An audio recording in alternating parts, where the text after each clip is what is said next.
आदाब नमस्कार, मैं शाहिद उमर। स्वागत आप सभी का सियासत टीवी के साउथ इंडिया एक्सप्रेस में। आइए देखते हैं मुख्य खबरें। आज दिल सुखनगर में तेलंगाना के मुख्यमंत्री रेवंत रेड्डी के खिलाफ विरोध प्रदर्शन के दौरान नौकरी के कई उम्मीदवारों को हिरासत में ले लिया गया।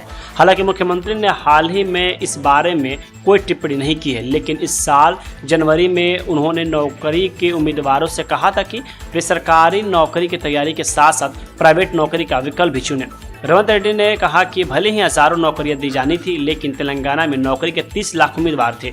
उन्होंने जोर देकर कहा कि अगर सरकार को इन सभी युवाओं को नौकरी के अवसर देने थे तो प्राइवेट सेक्टर में निवेश लाना जरूरी था। रेड्डी ने कहा था कि एक IAS अधिकारी को 2.5 लाख रुपए से 3 लाख रुपए का वेतन मिलता है, लेकिन मीडिया रिपोर्ट्स के अनुसार निजी कॉरपोरेट कंपनियां में युवाओं को 5 करोड़ रुपए से 10 करोड़ रुपए के वार्षिक पैकेज की पेशकश की जा रही है। हाल ही में एक IIT के छात्र ने 1.5 करोड़ रुपए का वार्षिक पैकेज हासिल किया है। कोई भी उनके मासिक वेतन की गणना कर सकता है। वहीं आज प्रदर्शनकारियों में से एक ने कहा कि हमने तेलंगाना में कांग्रेस को सत्ता में पहुंचाया और मुख्यमंत्री ऐसी बातें कर रहे हैं।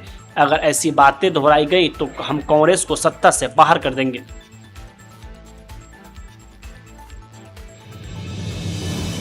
तेलंगाना के मंत्री जुपल्ली कृष्ण राव के बयान पर BRS नेता राहुल श्रीधर रेड्डी ने कहा कि बेहतर होगा कि मंत्री गैर जरूरी चुनौतियां देने के बजाय अपनी जिम्मेदारियों पर ध्यान दें। कांग्रेस ने हाल ही में फालतू बयान देकर खुद का ही नुकसान किया।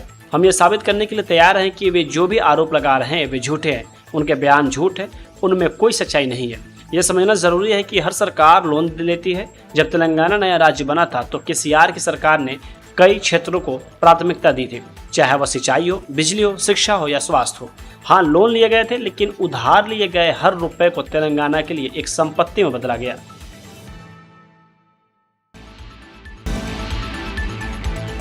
साइबराबाद म्यूनिसिपल कॉरपोरेशन ने आज गचिबौली के बॉटनिकल गार्डन जंक्शन पर अतिक्रमण विरोधी अभियान चलाया।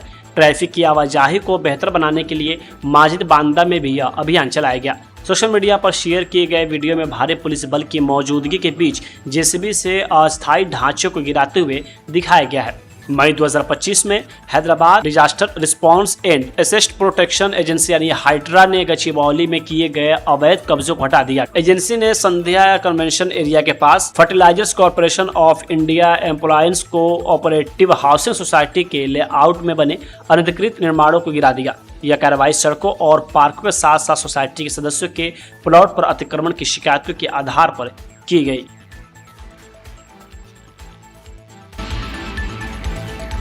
चुनाव आयोग ने तेलंगाना रक्षा सेना की संस्थापक के कविता से कहा है कि वे अपनी प्रस्तावित राजनीतिक पार्टी के नाम के लिए कोई दूसरा नाम सुझाएं, क्योंकि पार्टी के नाम को लेकर बहुत सारी आपत्तियां मिली है। कविता को लिखे गए पत्र में चुनाव आयोग ने कहा कि प्रस्तावित नाम के संबंध में कई शिकायतें मिली हैं और विचार के लिए वैकल्पिक नामों का सुझाव मांगा। इस पत्र का जवाब देते हुए तेलंगाना रक्षा सेना ने कहा कि चुनाव आयोग ने पार्टी के साथ केवल 2 आपत्तियां साझा की है और सवाल उठाया है कि बाकी आपत्तियों के बारे में बताए बिना वैकल्पिक नामों का सुझाव देने के लिए कैसे कहा जा सकता है।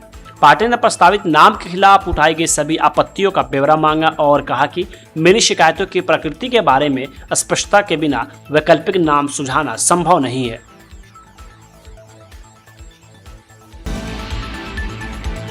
तेलंगाना की पंचायत राज और ग्रामीण विकास मंत्री सीतक्का ने केंद्र से आग्रह किया कि ग्राम पंचायतों के कामकाज का आकलन सिर्फ टैक्स वसूली के आधार पर न किया जाए, बल्कि जन सेवाओं, साफ सफाई, पारदर्शिता और गवर्नेंस से जुड़े पैमानों को ज्यादा महत्व दिया जाए। नई दिल्ली में केंद्रीय पंचायत राज मंत्री राजीव रंजन सिंह की अध्यक्षता में 16वें वित्त आयोग की ग्रामीण स्थायी निकायों से जुड़ी सिफारिशों पर आयोजित एक प्रेस कॉन्फ्रेंस में हिस्सा लेते हुए सीतक्का ने आदिवासी, अनुसूचित और दूर दराज इलाकों की उन ग्राम पंचायतों पर विशेष ध्यान देने की मांग की जिनकी अपनी आय जुटाने की क्षमता सीमित है।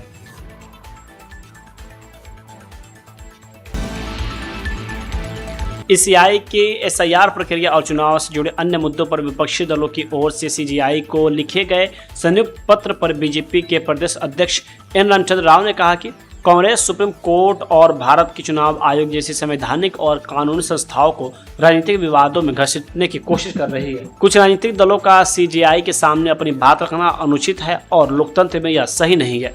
यह हैरानी की बात है कि राजनीतिक दल बिना किसी औपचारिक आवेदन के सिर्फ एक ज्ञापन और राजनीतिक मांग के तौर पर सुप्रीम कोर्ट से दखल की मांग कर रहे हैं। लोकतांत्रिक समाज ऐसी कोशिश को पसंद नहीं करेगा।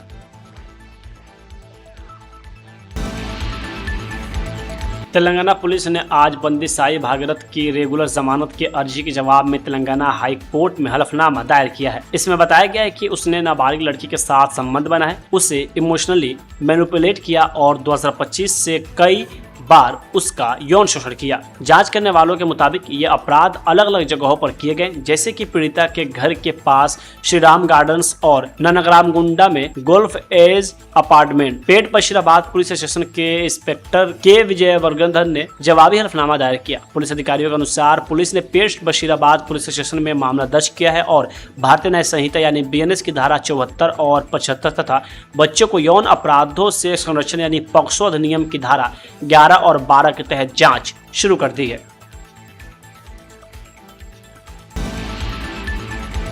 BRS के वर्किंग प्रेसिडेंट KT रामाराव ने तेलंगाना के मुख्यमंत्री रेवंत रेड्डी से 20,000 पुलिस कांस्टेबल पदों को भरने के लिए तुरंत नोटिफिकेशन जारी करने की अपील की है। रामाराव ने पुलिस कांस्टेबल उम्मीदवारों की ओर से मुख्यमंत्री रेवंत रेड्डी को एक खुला खत लिखा।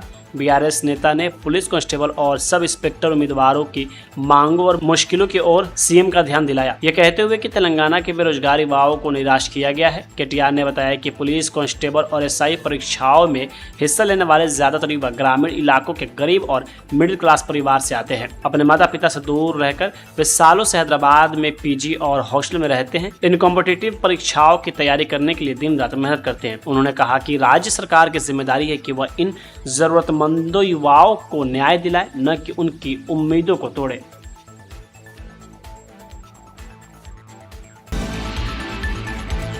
कर्नाटक के गृह मंत्री प्रियांक खड़गे ने विपक्ष की ओर से लगाए गए SIR प्रक्रिया में कमियों के आरोपों पर प्रतिक्रिया देते हुए कहा कि कानून से बाहर जाकर कोई भी काम नहीं कर सकता है और इस पूरी प्रक्रिया की निगरानी चुनाव आयोग के ऑब्जर्वर करते हैं।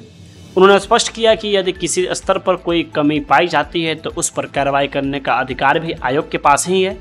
प्रियांक खड़गे ने मीडिया से बातचीत में कहा कि राज्य सरकार की ओर से किसी भी व्यक्ति को SIR जमा करने के लिए मजबूर नहीं किया जा रहा है। उन्होंने कहा कि यह पूरी प्रक्रिया चुनाव आयोग के दायरे में आती है और नियम बनाने तथा उन्हें लागू करने की जिम्मेदारी भी आयोग की ही है।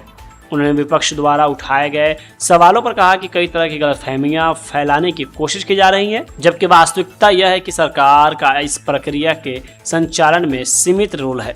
उन्होंने दोहराया कि नियमों के अनुसार पूरी व्यवस्था चुनाव आयोग द्वारा नियंत्रित की जाती है।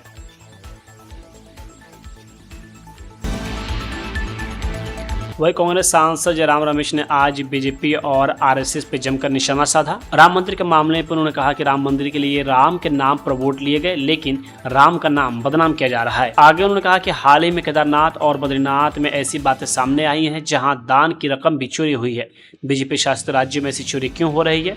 क्योंकि इस ट्रस्ट में BJP और RSS के सदस्य शामिल हैं। बहुत बड़ा है, वोट चोरी, सीट चोरी, चंदा चोरी आप देख रहे हैं। राम मंदिर को लेकर राम के नाम पर तो वोट लिया, पर राम का नाम बदनाम हो रहा है। अभी केदारनाथ और बद्रीनाथ में भी खुलासे हुए हैं कि वहां भी चंदा चोरी हुआ है। ये चंदा चोरी BJP शासित राज्यों में क्यों हो रहा है? क्योंकि BJP और RSS के लोग इस ट्रस्ट में बैठे हुए हैं। क्या प्रधानमंत्री और गृह मंत्री नहीं जानते थे इन लोगों को? इन्हीं के तो लोग हैं जो बिठाए गए हैं ट्रस्ट में। और चंदा चोरी तो बिल्कुल साफ हुआ है। हजारों करोड़ का चंदा चोरी हुआ है उत्तर प्रदेश में और अंदर से ही ये सब जानकारी आ रही है। खेती का घोटाला हुआ है मध्य प्रदेश के मुख्यमंत्री को लेकर। अरुणाचल प्रदेश के मुख्यमंत्री के खिलाफ सुप्रीम कोर्ट ने 6 अप्रैल 2026 को आदेश दिया था कि अरुणाचल प्रदेश के CM के खिलाफ CBI इंक्वायरी होनी चाहिए। 1200 करोड़ के ठेके उनके परिवार के सदस्यों को दिया गया है। ये मैं नहीं कह रहा हूं, सुप्रीम कोर्ट के आदेश हैं 6 अप्रैल 2026 को। 4 महीने हो गए हैं। अरुणाचल के मुख्यमंत्री आज भी पद पर बैठे हुए हैं, आज भी PWD मिनिस्टर हैं। सारे फाइल जिसके आधार पर जांच होनी चाहिए वो उन्हीं के पास है, उन्हीं के कंट्रोल में है। ये कैसी जांच हो सकती है? निष्पक्ष जांच कैसे हो सकती है? तो अरुणाचल घोटाला, मध्य प्रदेश के मुख्यमंत्री का घोटाला, जमीन घोटाला, राम ट्रस्ट चंदा चोरी, केदारनाथ बद्रीनाथ चंदा चोरी, ये एथेनॉल को लेकर किस वरिष्ठ मंत्री के लिए ये किया गया है, किसको फायदा होता है, किस मंत्री को परिवार को फायदा हुआ ये एथेनॉल से। तो कई मुद्दे हैं, इस पर बहस होनी चाहिए।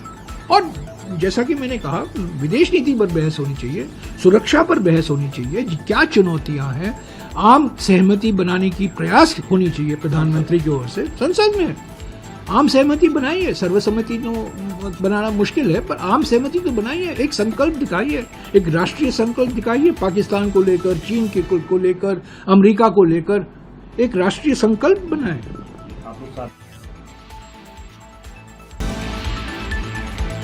सिंधु जल समझौते पर भारत के रुख के बारे में बीजेपी प्रवक्ता शेख बाजी ने कहा कि पुलवामा हमले के बाद प्रधानमंत्री मोदी ने कड़ा रुख अपनाया और पाकिस्तान को सिंधु नदी का पानी रोकने जैसे कदम उठाए। उन्होंने चेतावनी दी कि भारत के संसाधनों का फायदा आतंकवाद का समर्थन करने वालों को नहीं उठाने दिया जाएगा। एक देशभक्त जिस देश ने है, उन्होंने नाम नरेंद्र मोदी जी ऑपरेशन सिंदूर के बाद, पुलवामा के बाद कैसे जवाब दिया है, जैसे सिंधु जाने का पानी रुका दिया है, जिसके बारे में एक वार्निंग दिया है। हमारा डिसीजन तो परफेक्ट है, सिंधु नदी का पानी तुम्हारा पास नहीं आएगी। कब तक? पाकिस्तान में मिलिट्री जो लोग आतंकवादी की कब तक के पानी डालते रहते हैं, वो पानी डालने में कितने लोग तुम्हें बढ़ाने के लिए कोशिश करते हैं, वो लोग टिकाए तक हमारा पानी भी टिक जाएगा। ये तो भारत का निनाद है। आज ये पानी सिंधु का नदी में नहीं जाएंगे। इसी बात बोलने के लिए एक परफेक्ट आइडियोलॉजी रही से देश का परिपालना करने वाले हम देश का रहते थे। आज उस देश में प्यार है, जिस देश में रहते हैं वो लोग मुंह खोलने का जरूरी है। पाकिस्तान ने एक्सपेक्ट किया है पीओके में रहने है, पाकिस्तान का पब्लिक है, भारत के ऊपर रिवर्स होते बोल के, लेकिन वो लोग रिवर्स हुआ है नहीं, भारत के ऊपर नहीं है, पाकिस्तान के ऊपर रिवर्स हुआ है। पाकिस्तान के बारे में, पाकिस्तान का मिलिट्री के बारे में, पाकिस्तान पीओके में रहने वाले रिवर्स हुआ है। आज कहाँ दुनिया में रहने वाले हो, वो लोग होने के वेलफेयर और एक डेवलपमेंट होना है, विकसित होना है, जिसके बारे में आज पाकिस्तान ने ये नहीं देने के सिचुएशन में उनके खाने के लिए भी नहीं दे रहा है। इसी पोजीशन में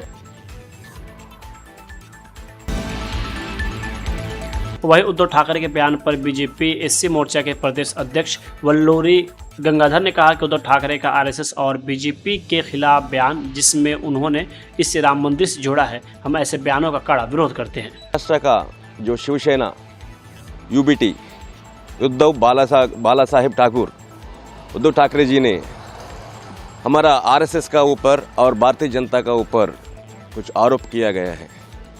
ऐसे आरोप ये है कि जो राम तीर्थ क्षेत्र में जो पैसा खा गए, जो गलत इस्तेमाल किए हैं, जो पैसा ये सब पूरा लूटपाट करने के लिए इसके एक ऑपरेशन भी कराया है, ये दो संस्था ने बोल के ऐसे आरोप किया है।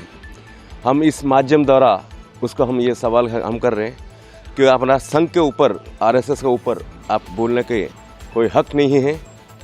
हमारा संघ के बारे में आपको मालूम, और पार्टी भी ऐसे नियत से पूरा हर प्रदेश में, पूरा इंडिया में, जो हर स्टेट में भी जीतते ही जो नरेंद्र मोदी जी का सुरक्षा पालन में जो आम जनता खुशी में रहा है। आपने आरोप के विरोध हम ये कह रहे हैं कि आपके पास जो है विधायक और संसद लोगों को ऐसे बाजार में जानवरों की खरीदने सर का अपना भाजपा कर रहा बोल के एक आरोप किया है।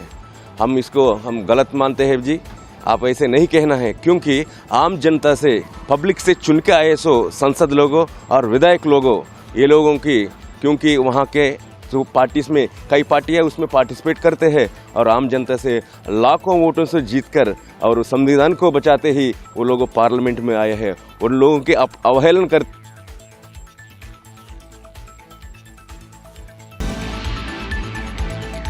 साउथ इंडिया एक्सप्रेस यहीं होता है समाप्त। मुझे दे अब इजाज़त। बाकी खबरों के लिए बने रहें सियासत टीवी के साथ।